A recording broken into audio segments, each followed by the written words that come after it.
All right, I think we're going to get started. Welcome everyone to the Section 60 Rate Forum. Jessica, do you want to go to the agenda slide? Great, so we have a brief agenda here today. We'll start with some introductions, and then Jessica's going to go over the rate determination process and kind of the legislation that kind of directs us to be here and hold the rate forum. David Jorgensen is going to review the Section 60 rate determination and our plan for reimbursement changes through phases 1 and 2. I'm going to delve into some of the details of the current methodology and the new methodology, and then all of you are going to have the opportunity to provide comments.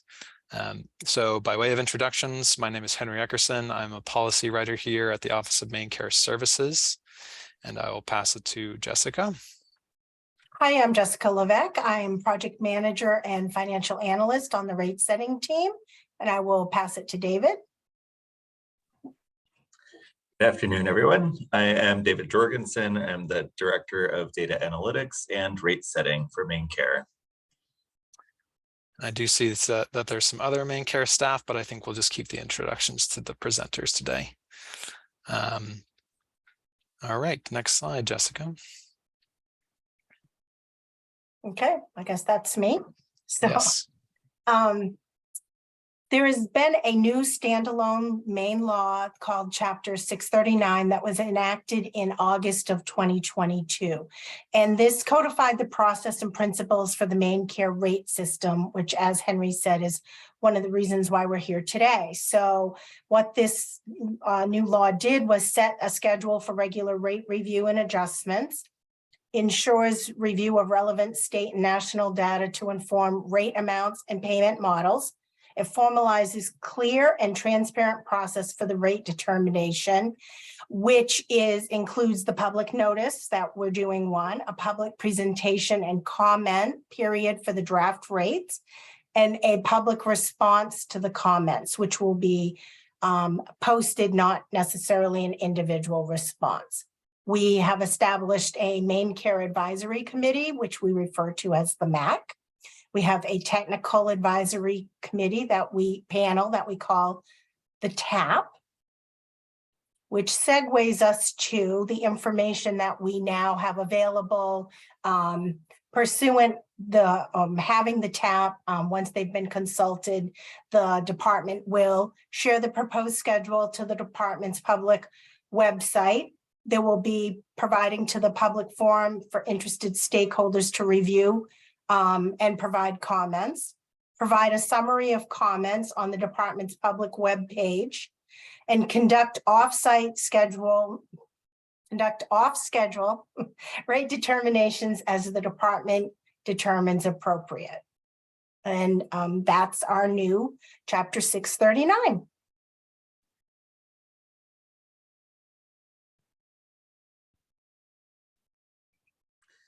Thanks, Jessica.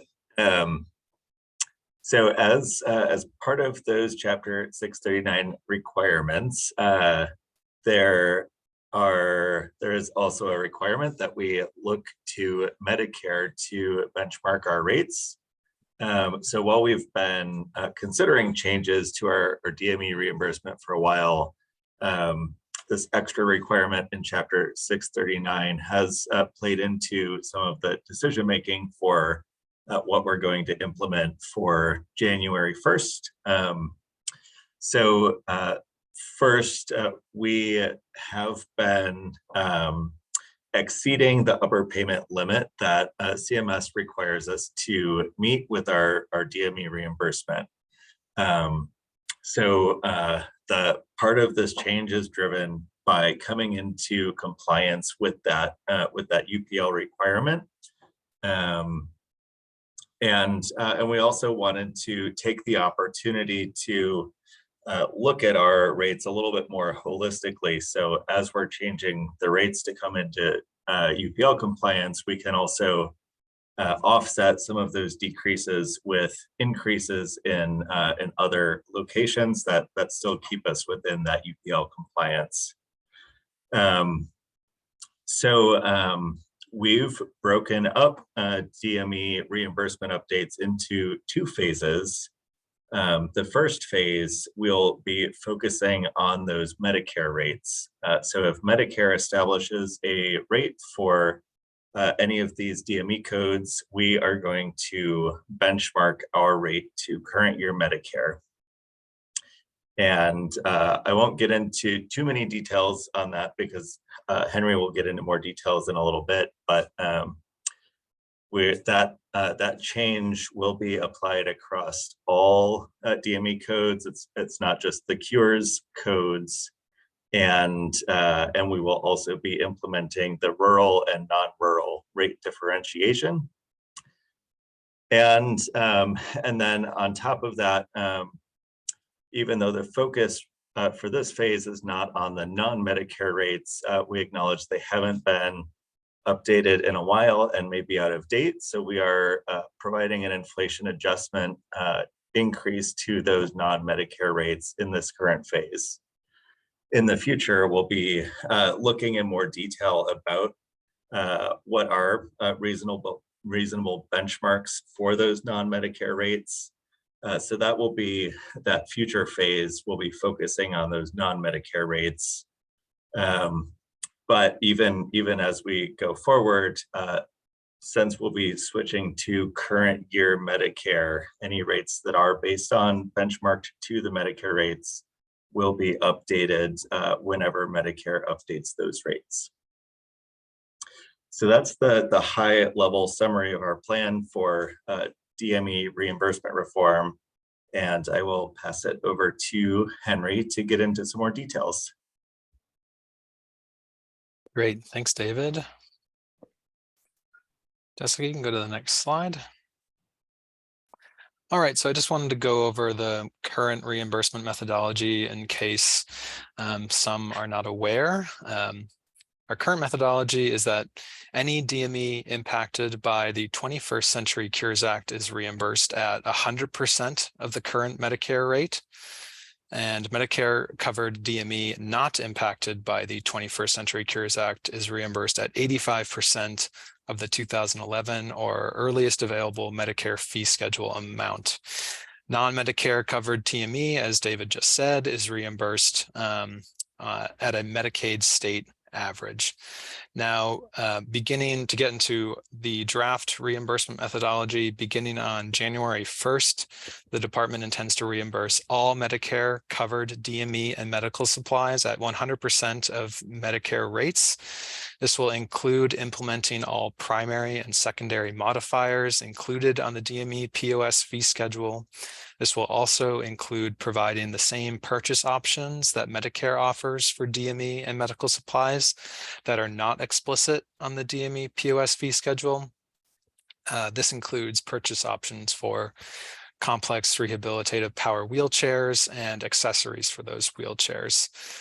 Now, there's a few intricacies in this regard I'd like to try to clarify, and we'll get into a bit more clarity in the next slide, but to try to illustrate it, you may know that Medicare reimburses the first 3 months of a rental at capped rentals at a higher rate than the remaining 10 months. And as a result of how the upper payment limit is calculated, MaineCare can and intends to reimburse the higher first month rental rate for each of the each month of the rental period. Now, this means that the total payout from MaineCare for renting an item will be more than Medicare's total payout. However, this also means that MaineCare's purchase option will be less than the total payout for renting the item.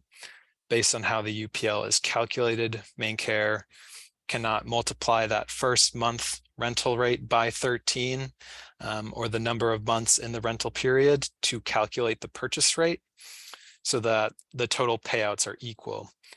MaineCare's purchase option will equal what Medicare considers 100% of the purchase cost. And I'll demonstrate what this looks like in more clarity on the following slide. But for now, you can stay on this slide, Jessica. Non-Medicare covered codes will continue to be reimbursed at a state Medicaid average. but a cost of living adjustment based on the Consumer Price Index for medical supplies and DME will be applied annually. The COLA that will be applied on January 1 will be 6.04%. And as David mentioned, in phase 2, the department will conduct a rate study to determine an appropriate benchmark to set rates for these codes. We will also use Medicare's rental methodology. This means capped rentals have a 13-month rental period. Inexpensive and routinely purchased items will have a 10-month rental period. Enteral and parenteral items have a 15-month rental period. And rental DME covered by the department that is not covered by Medicare will have a 12-month rental period. Now, these changes will be implemented on January 1, 2023. And we will be conducting a rulemaking to implement these changes, permanently implement and retroactively implement. We will conduct a rulemaking to permanently adopt these changes, and it will be a retroactive provision to make them permanent. So Jessica, we can go to the next slide. So to illustrate the purchase and rental options, we'll use K0835 as an example. Now this is a group 2 power wheelchair. There is not an explicit purchase option on the DME POS fee schedule. And the rate that is on the fee schedule is a rental rate, which represents 15% of the total purchase amount. This is the amount that is paid for each of the first 3 months. And then 6% of the total purchase amount is paid for each of the remaining 10 months. And you can see on the table on the left-hand side, purchase calculation, this is how you get the total purchase amount. You take that Medicare or DME POS RR rate, that rental rate, which represents 15%. You divide it by 0.15 to get that total 100% purchase amount. And that is the purchase amount that MaineCare will have on the fee schedule. Looking to the right-hand side, you can see the difference in the Medicare rental payouts and the MaineCare rental payouts. The Medicare rental payout is kind of what I just described. That 15% amount is paid through the first 3 months, and then the 6% amount is paid through the remaining 10 months to get those $3,000 figures. What we do with MaineCare, because of how the UPL is calculated, we can reimburse that higher first month amount for all 13 months to get the that $5,000 and $6,000 figure respectively. Okay, so at this point, we're going to open the forum up to comments, and Jessica, you can proceed to the next slide. So these are instructions for making a comment and how to raise your hand on Zoom.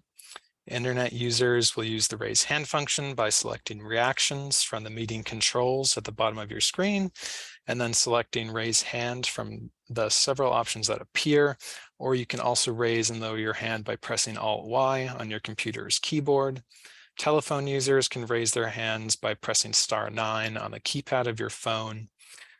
Please leave your hand raised until I call on you to give your comment. I'll call the name or telephone number of a participant, and you'll get a request to unmute your line, which will appear for internet users as a visual prompt on your screen. And for telephone users, a recorded voice on your telephone will prompt you to unmute your line by pressing *6. Once unmuted, please begin your comment by stating your first and last name, title, and the organization you represent. Please try to keep your comments to 3 minutes so it gives everyone the opportunity to speak. And at the conclusion of your comment, please lower your hand. Now, we will try to answer simple or clarifying questions, but if we don't immediately have an answer, we'll provide a formal response through the comments and responses document that will be posted to MaineCare's projects and initiatives page. And with that, I see Diane has her hand raised, so I'm going to ask you to unmute yourself and you can go ahead when you are ready. Thank you. Good afternoon. Diane Rascott, Vice President of Payer Relations for National Seating and Mobility. The one thing that was not addressed on this is, are you keeping your manual codes reimbursement the same as the MSRP percentage, or is that changing too because that was not published? If there's any changes with your manual reimbursements? Could you be more specific about what you mean by manual Think of KO reimbursements? 108, E1399, non-coded. You have codes that do not have rates listed. And those are typically NOC or manually reimbursed codes. I did not see in the posting what those will be reimbursed as going forward. Okay, I'll have to look into those. I don't know off the top of my head. So we'll have to defer back and we'll get an answer to you. Thank you.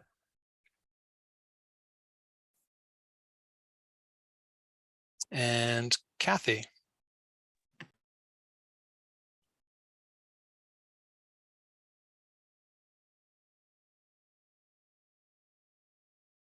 Let's see, Kathy, can you unmute your line?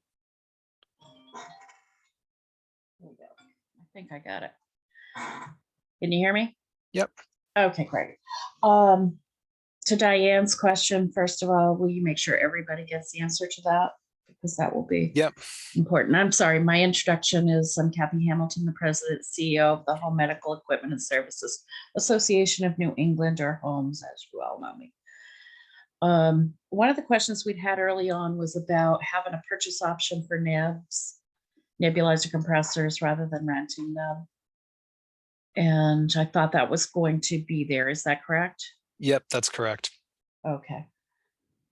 And you mentioned earlier on when you were talking about the rentals, different rental periods. Some would be 13 months, some would be not 13 months. Could you go over that again, please?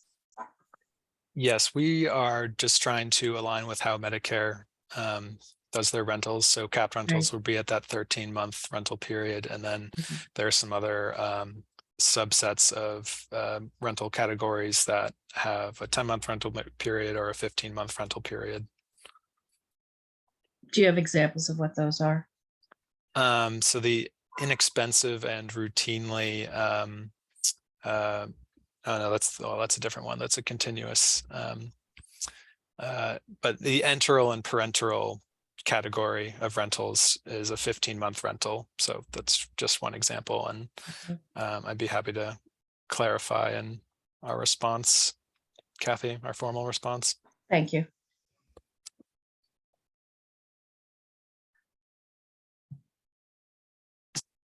All right, Rachel Black. Hi, I'm Rachel Black. I'm an ATP at Rehab Equipment, and I serve as a vice chair for Maine on the Homes Association. And I just had a clarifying question on if the E1161 would also be a purchase option. I do say that it was a purchase option on the new fee schedule. Yes, sorry for not covering that. It should have been a part of the slide deck, but yes, we're going to have a purchase option for that. All right, awesome. Thank you. No problem.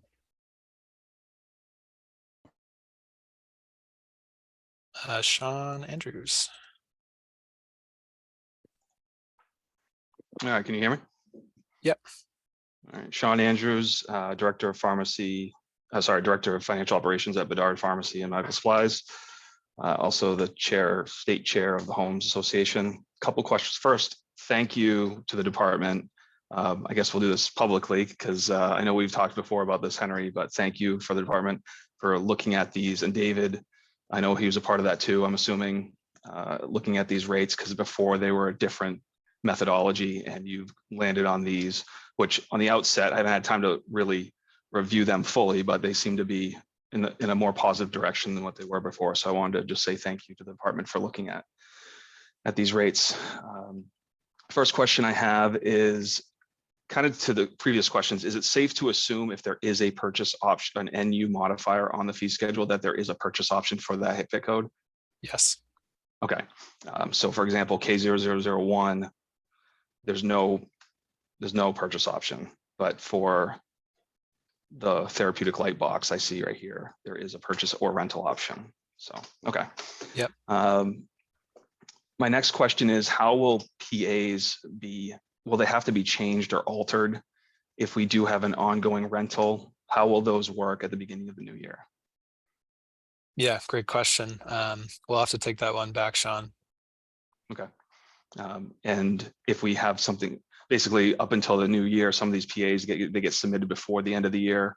And as of the beginning of the year, there'll be different rules. Will we have to update those PAs, or will they? I guess you get my question about that. So yeah, absolutely. Okay. And then my last question is, this doesn't address the policy changes that we've mentioned in previous meetings with homes, as far as following Medicare guidelines for rehab equipment, diabetes, CGM, and insulin pumps. Is that going to be addressed separately, or is that part of the same methodology conversation?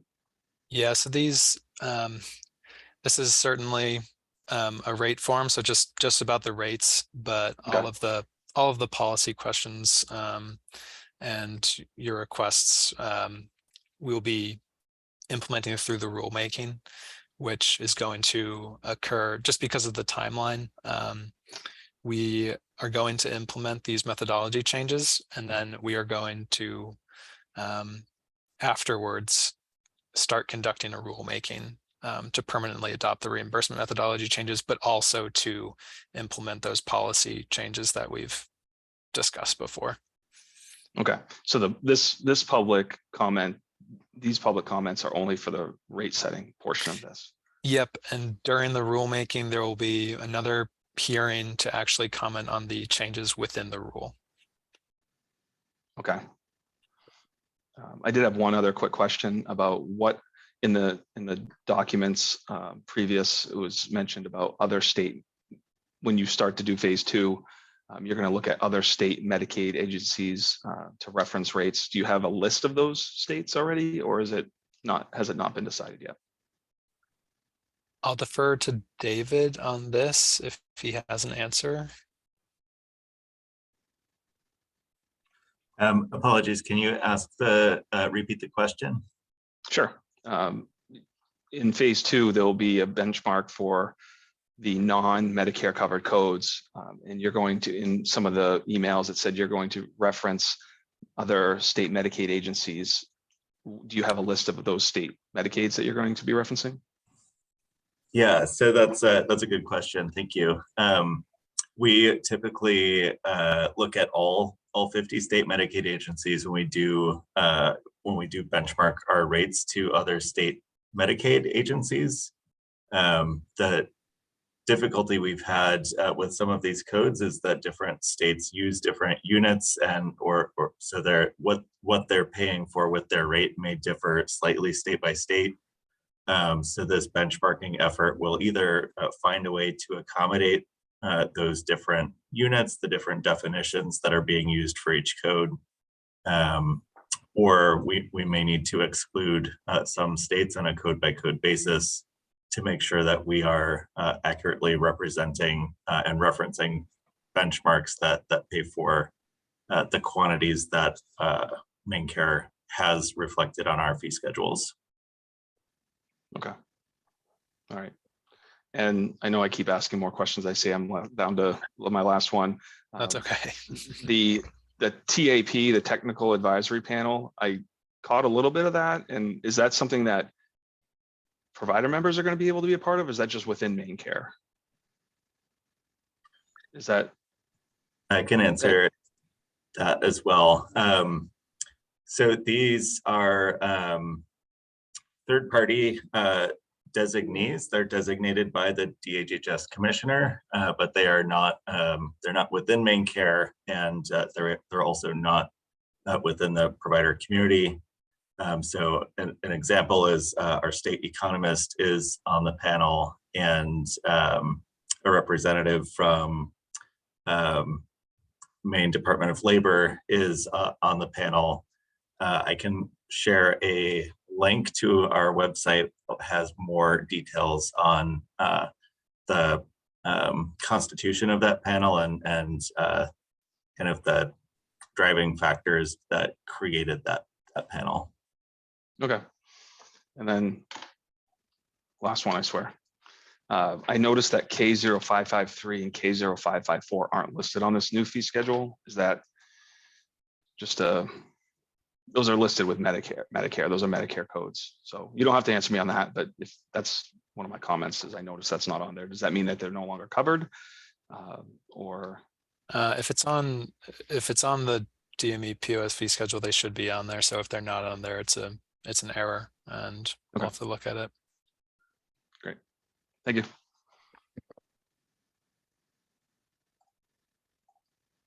All right. Rachel Black. Hi again.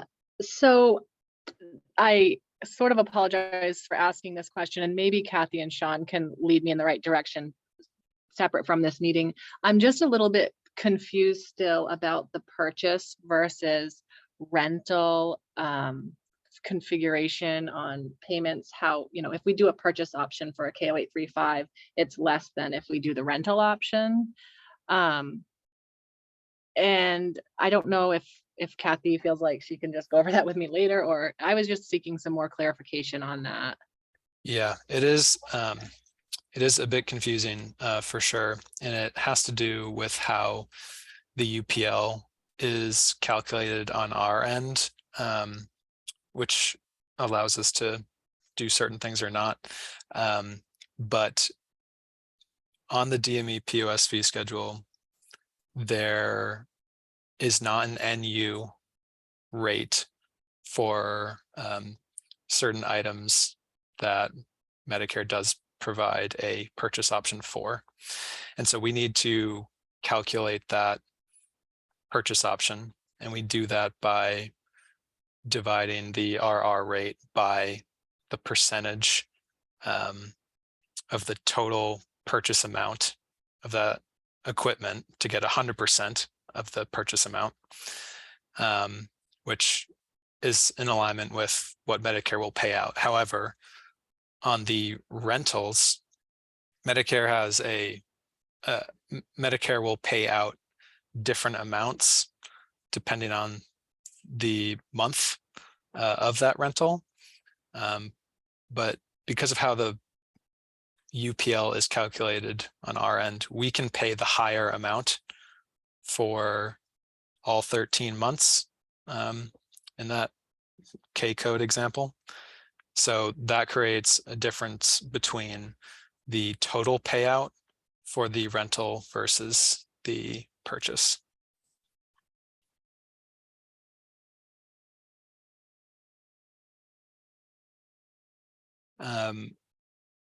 I just, let me see. Rich, I want to make sure that answered your question, but I need to ask you to unmute yourself. Hi, yeah, sorry, I was trying to unmute myself, but I couldn't. It does. Does that mean the rental is actually over the UPL for Medicare then? Well, just technically how the UPL is calculated, it just takes into account the rental rate. It doesn't take into account the lower rates paid at the end of the rental period. So yes, we are paying more than what Medicare would pay.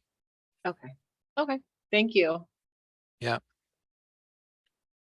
And Kathy, I see you have your hand up.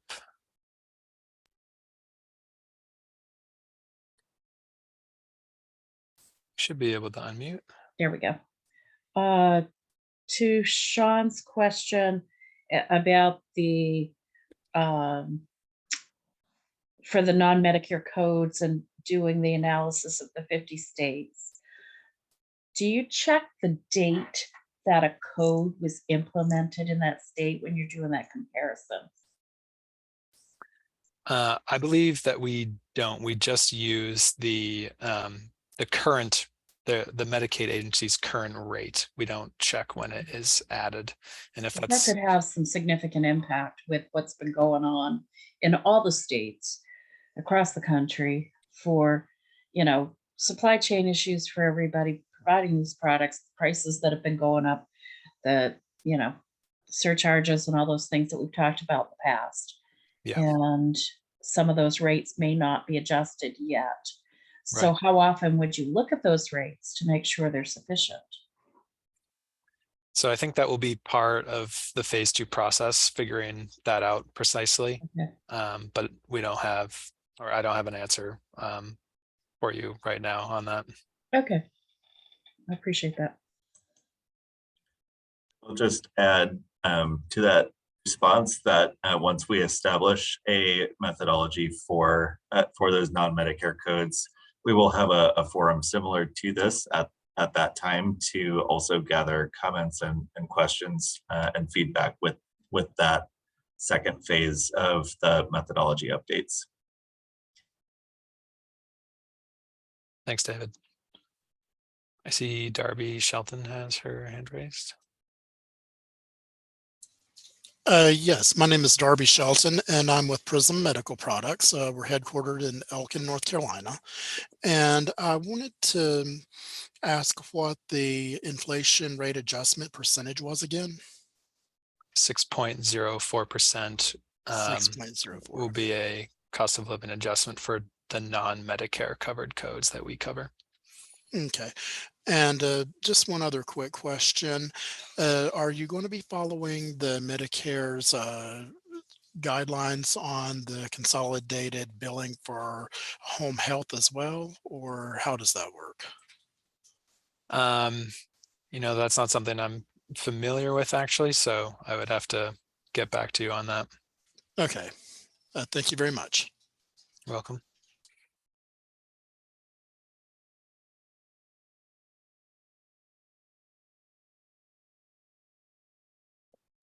So I don't see any hands raised at the moment, but if you would like to make a comment or ask a question, you can raise your hand and I will call on you.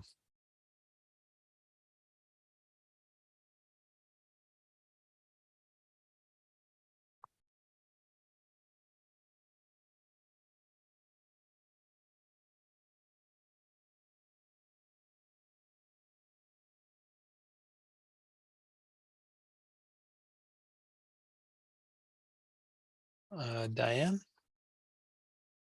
Yeah, just one quick clarification. And I heard you say earlier, you said once this gets all posted and you get, it's going to be retroactive to the beginning of the year, once you guys finalize everything?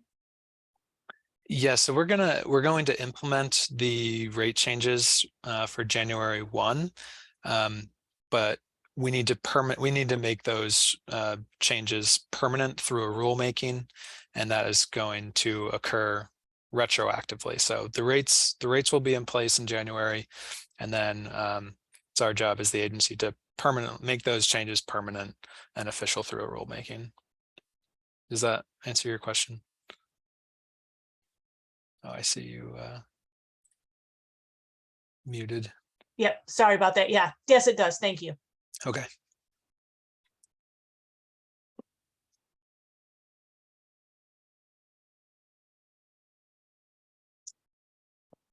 Don't see any hands raised at the moment, but you can raise your hand and I'll allow you to unmute yourself if you want to make a comment or ask a question.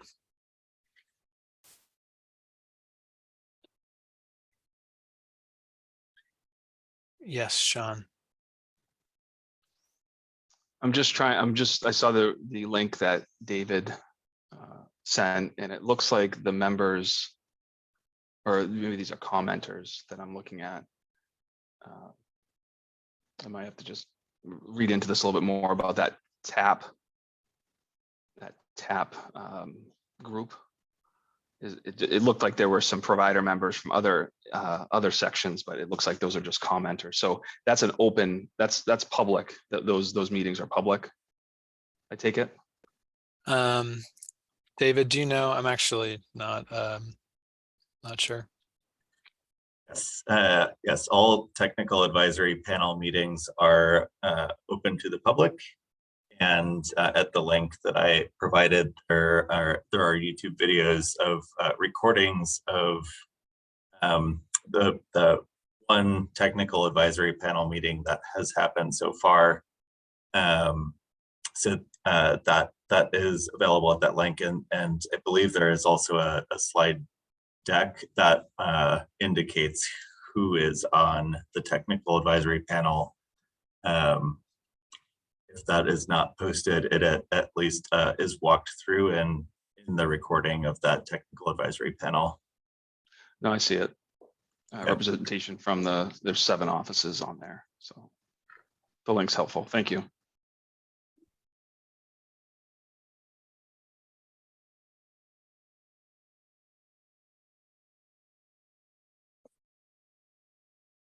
All right, I'll give it another 15 or 20 seconds here. If anyone wants to make a comment, just please raise your hand.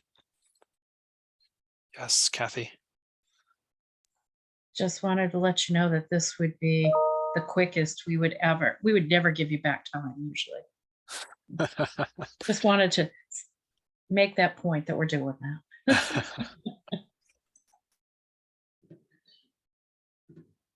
All right, Samantha.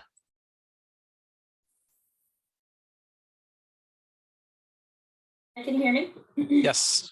Hi, I'm Samantha. I'm from Home Care Specialists. We are based out of Haverhill, Mass, and we are in Maine as well. I just had a quick question. With the rate changes and going under the Medicare rental alignment and so forth, will that pose any changes to your authorization process with having to submit manufacturing purchase invoices and that specialty form that we always fill out? I can't think of it at the top of my head right now. I don't think there's going to be any changes in regards to what you just mentioned.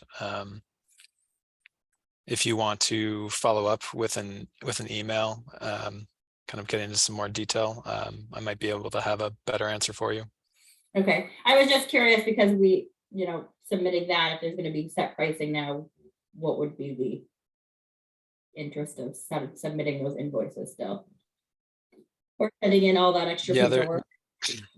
Yeah, there shouldn't be, as far as I'm aware, there shouldn't be a change in kind of billing processes. Okay, thank you.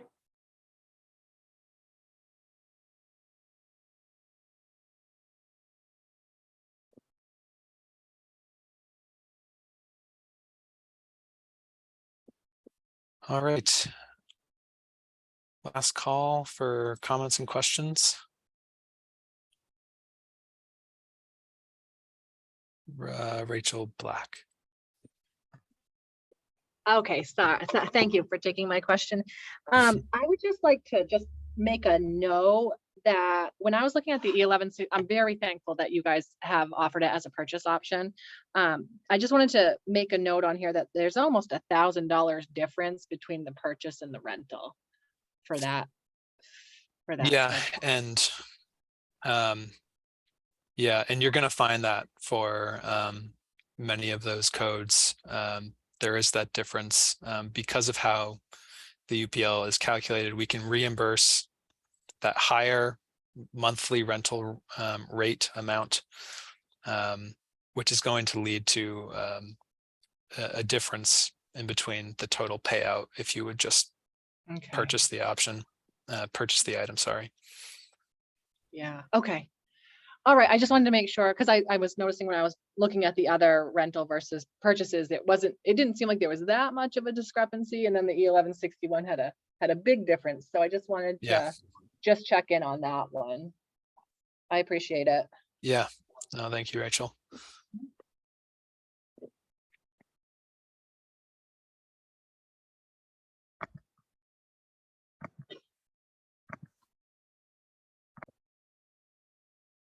Okay, another last call.